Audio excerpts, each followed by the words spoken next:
Let's bring in our guest in this segment. He is Financial Phil McCoy from Ameripro. Oh, fist bumping over there, huh? John, we took down the boss. John came through again. He's a good man. Still need to see the law. When he comes to research, John's the best. I gotta see the law.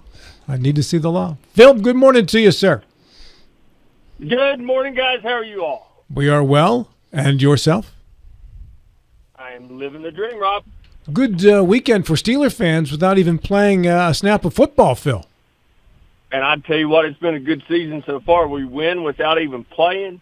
You know, you look at the backdrop of the AFC North, it's a terrible, terrible division so far, with the exception of our Pittsburgh Steelers, who somehow managed to be 3-1. So it was a good weekend without even stepping foot out on the field. We won. We got distanced ourselves from the other three bums in our division.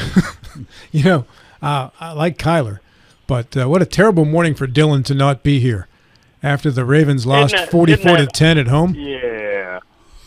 Yeah. Do you have his home number? You know, I'm starting to wonder about Dylan because, you know, the last couple of years he's always chipper and answering the phone every Monday morning, ready to kind of tastefully rub my nose in the Ravens win, or I wouldn't be able to give him a hard time. But here this year, I've noticed there's not been that much Dylan on Monday mornings. I don't know what's going on. I think I know. I think I know exactly what's going on. I'm going to tell you. I'm going to go one step further here, Phil. I think Nick Verzolini got a job somewhere else because he knew the Ravens were going to have a down year, and he didn't want to have to face the music here at the station.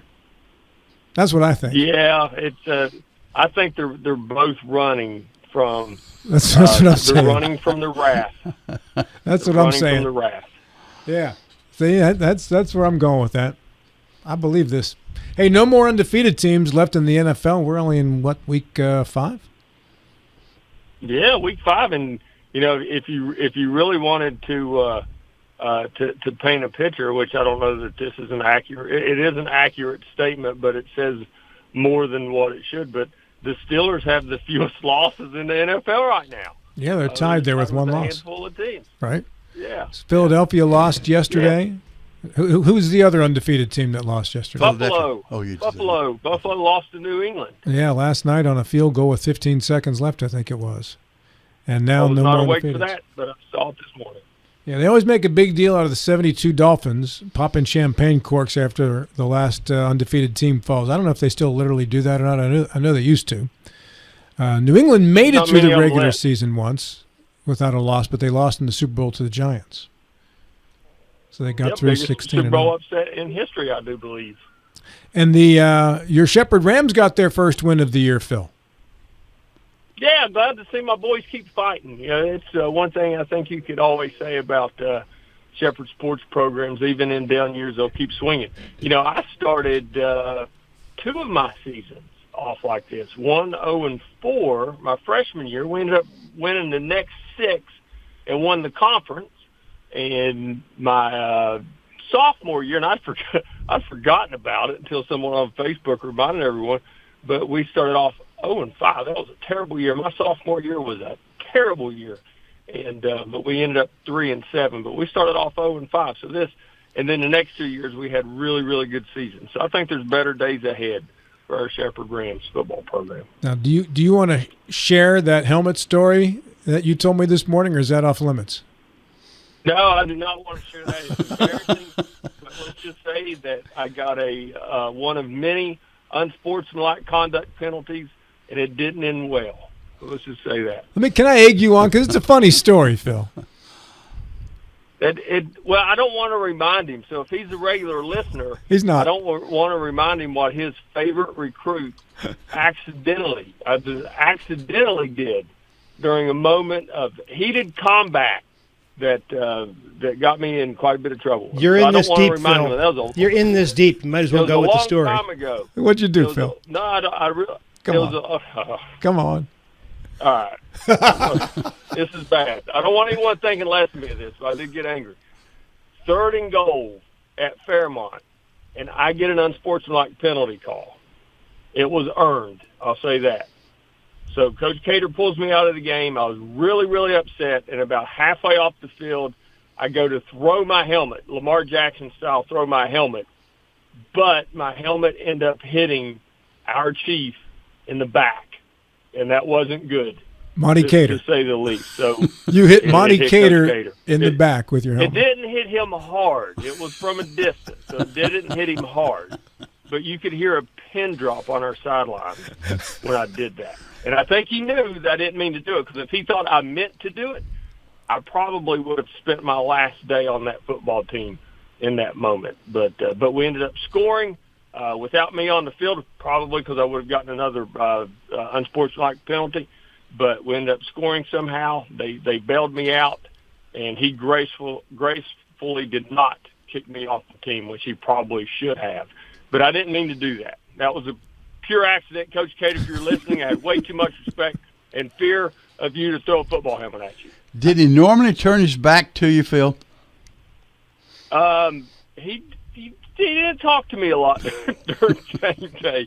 But I think he was the one that made the call to get that idiot out of the game.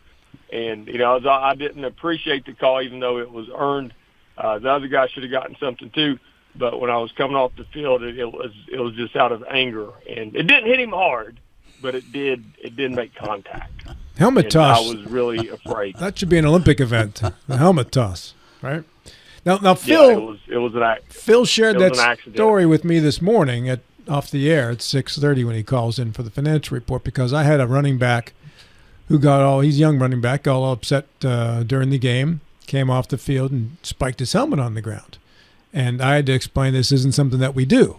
And then Phil said, "Oh, I've been there." And that's when Phil launched into his story. Now, my guy didn't hit the head coach with his helmet, so Phil did top that. It was an accident.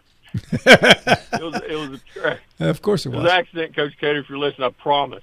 He probably doesn't even remember it because it was more of a brushing, but it was still the point. My eyes got really big. I was a volatile young man. I played aggressively, and sometimes it went too far. That's a big penalty in the NFL now, isn't it? Throwing your helmet? Yeah. And hitting the head coach? No, just spiking your helmet. Is that a big deal? Probably on the field. On the sideline, I don't think the NFL cares what you do. The team might. But the interesting part about this story from Phil is when he first told it to me at like 6:31, it was like, I was so angry, and I grabbed that helmet, and I threw it 100 yards in the air, and it hit Coach Cater, knocked him down. And now as the story's gone along, I barely brushed him with it. It was like a foot away. I just dropped the helmet and hit him on the foot.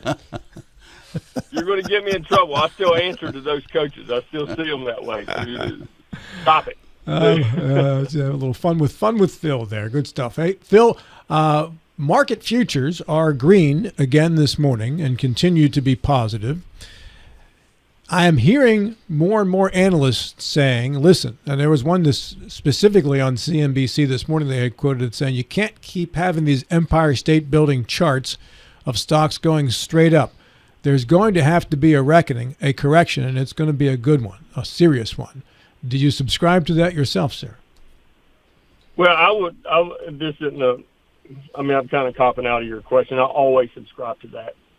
There's always a correction on the horizon, and as we climb higher, it's just a matter of when that correction will be. There is always one out there.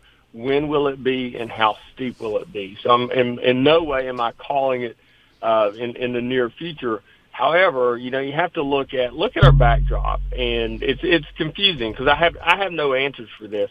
If you look at our backdrop and say the government is currently shut down, our unemployment numbers are going in the wrong direction, our inflation numbers are not coming down in the way that we want, and the information that the Federal Reserve needs, a big chunk of it, is on delay. They'll get it eventually, but it is on delay.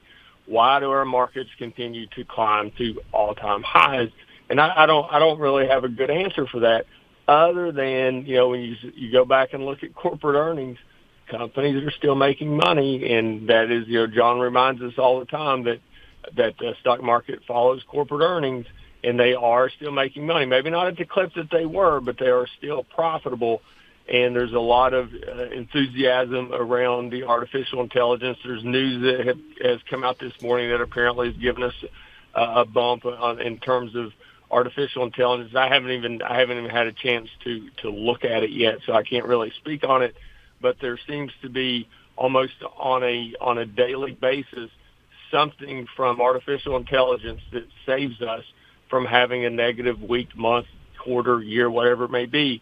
It has been the artificial intelligence story. It drags our markets forward, and then the other sectors tend to follow. And there's still a few, like the mid and small size companies that have some catching up to do.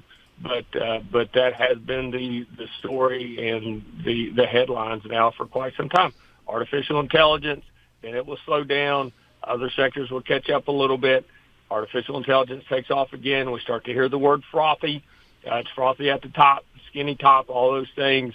Artificial intelligence or the tech sector slows, and the other sectors catch up. And that's what we're still kind of going through that, even with the backdrop that we currently have. New breaking quote on CNBC, Paul Tudor Jones says ingredients are in place for massive rally before a blow-off top to bull market. So this guy still thinks there's a way to go before anything like that happens, Phil. Yeah, and I agree with both of the statements. I agree with the one that there's a correction on the horizon. There's always a correction on the horizon. That's normal, and it is to be expected. But I also, like Mr. Tudor said, and I don't know who that is, but like he said, it is in place for that, because we do have, along with headwinds, there's a few things that are out there that could send us even higher. Like this morning, artificial intelligence deals between companies sends us higher. What if this deal with Israel and Hamas actually go through? Will that give us some euphoria? Will that cause a consumer sentiment to pop up a little bit and see evidence of it in our stock market? Is there something in the near future for Russia and Ukraine? Who knows on all of those fronts? Who knows? And the impact that it would have on our markets. But there are things out there that could certainly send us higher, as well as things out there that could send us the other way. I'm intrigued about the government shutdown. I fall short of saying that the stock market doesn't care, but in the moment, I don't think the stock market cares about this government shutdown. It depends on how long it actually goes. I think Wall Street looks at it as something that will get taken care of sooner rather than later. But at what point does their stock market care? I've heard a few say, don't know that I really disagree with them, that Wall Street is happy that the government is shut down. They don't have to see some of the reports and question the validity of the reports and the like. So it's a little bit quieter because the government shut down. I don't know that I agree with it, but I also don't want to push back against it. But there is certainly good momentum going. Hopefully it keeps on trucking in that direction. You made eyebrows, Mr. Gilstrap. Was that for a comment? I don't think America cares about the government shutdown. I think we've become inured to it. Federal workers are going to get paid. 2019, there was a law that was passed that said the backfilling is going to happen. It's going to be uncomfortable for federal workers outside of the D.C. area and areas around big government installations. Nobody cares. I just don't think it's just another. I agree with you. We've been through it so many times. It's just ho-hum. Twice a year forever. Yeah. It's normal course of business, and it's just I think we get tired of hearing about it. But as far as Wall Street is concerned, I think you can make an argument either way that it could hurt, and it could in some cases we're having some people that are making a case that it helps. And my stance is it probably doesn't mean much. At some point, it would mean something. But I think it has a long way to go before it would mean much to Wall Street. I'm just entertained by. Go ahead. I'm sorry. Where it could make a difference, Phil, if the president carries through on his threat of firing all those employees, government employees on furlough. If that comes through, then I think you will see a change. And you could, but I go back and I think the only thing that we could compare that to is when Doge first came out, and we had people that.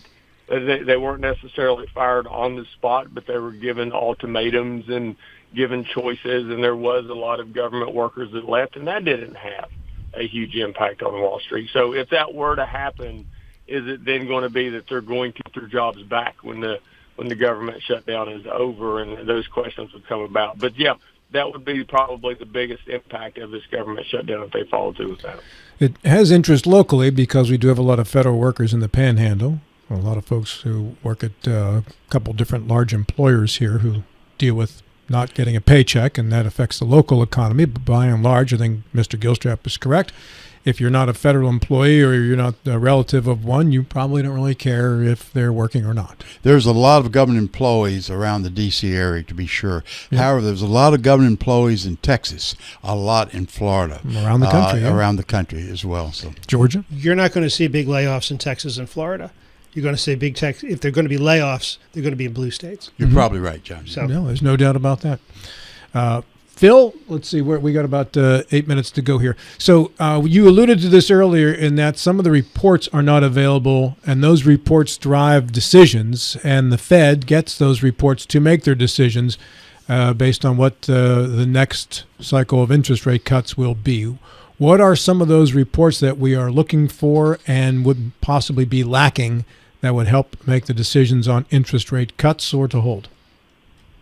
Well, one that we've already missed, and I guess missing may not be a good way to say it, because I think we get it if they go back, if the government reopens, but it's their employment reports, their monthly jobs report that we didn't get on Friday.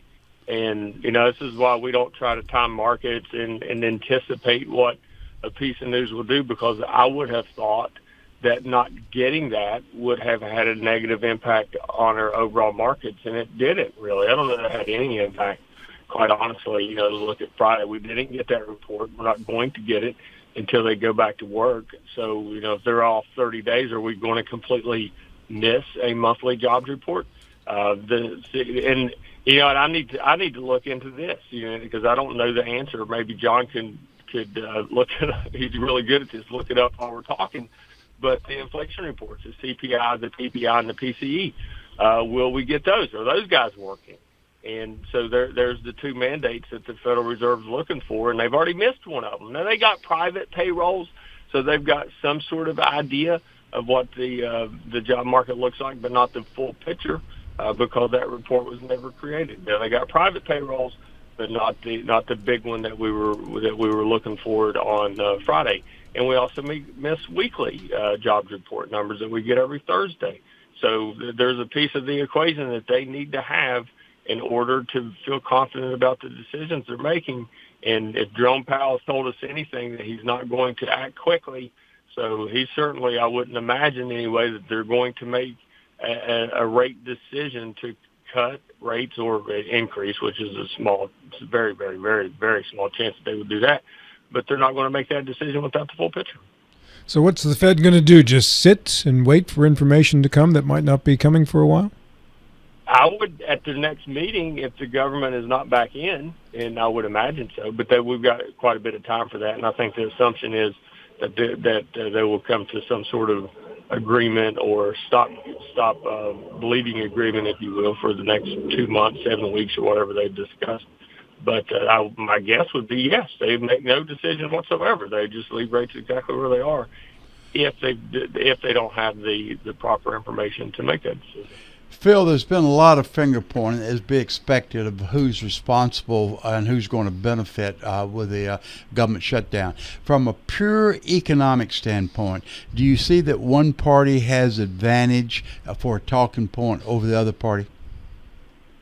I think the spending cuts, when you talk about economically, and this is removing the human side of it, because I know what the health care and who it helps and who it assists.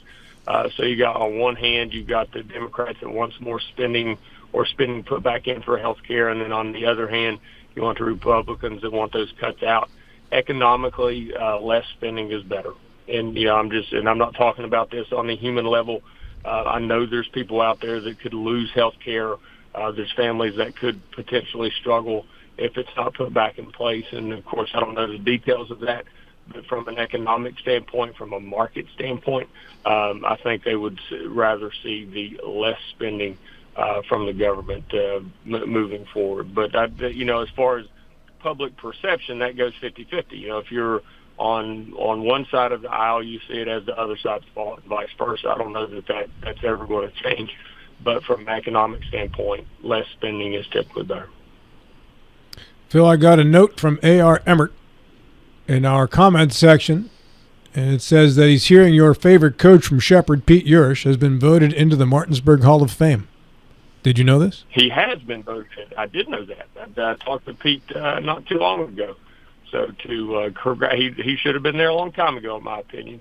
But he's already in the Shepherd Hall of Fame, and any sporting Hall of Fame, I think Pete should be there, whether it be for playing or coaching in the local area. He should be there. Pete was your buddy.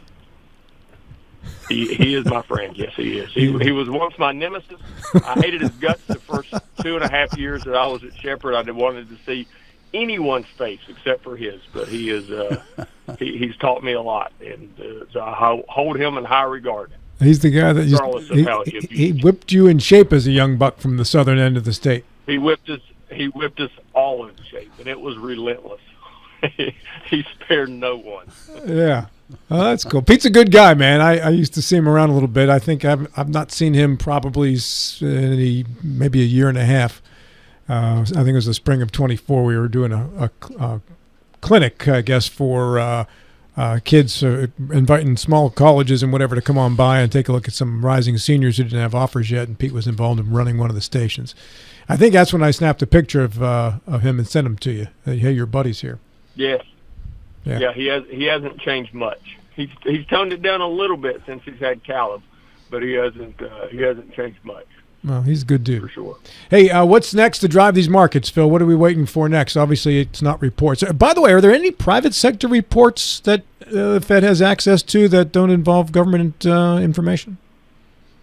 Yeah, last week we got the private payrolls, and it was a little bit softer than what we wanted to see, and which would indicate that is on the side of rate cuts, but we didn't follow that up with the monthly report. So we will get, of course, corporate earnings. It will continue to move on, and we're getting ready to head up on earnings season, and we'll continue to get private payroll and darn farms and the like. So we'll still get some of that. We're just not getting the full picture. Yeah, I look at the NASDAQ right now at 25,000, and I remember the last bubble when the NASDAQ reached 5,000 during the dot-com bubble, and it burst and the NASDAQ went down to 1,000. It dropped to over 80%.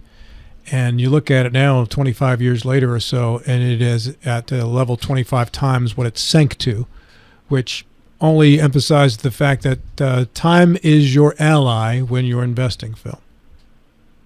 Yes, for sure, and it also kind of puts light on, there's a correction on the horizon, for sure, guarantee it.